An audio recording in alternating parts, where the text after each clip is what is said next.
A light magnitude 3.0 earthquake hit 42 kilometers, 26 miles, away from Sankt Poelten, Niederoesterreich, Austria, in the early morning of Friday, May 2, 2025 at 1:47 a.m. local time, GMT+2. The depth of the quake could not be determined, but is assumed to be shallow. The quake was felt by many near the epicenter. First to report, GFZ after 2 minutes. The earthquake occurred 24 weeks after a magnitude 3.0 earthquake had hit on Tuesday, November 12, 2024, at 12:11 p.m. local time.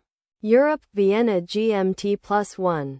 In 59 kilometers, 37 miles, distance to the south. Data source from Volcano Discovery. Did you feel it? Let us pray. May the earthquake that occurred not affect our brothers and sisters there.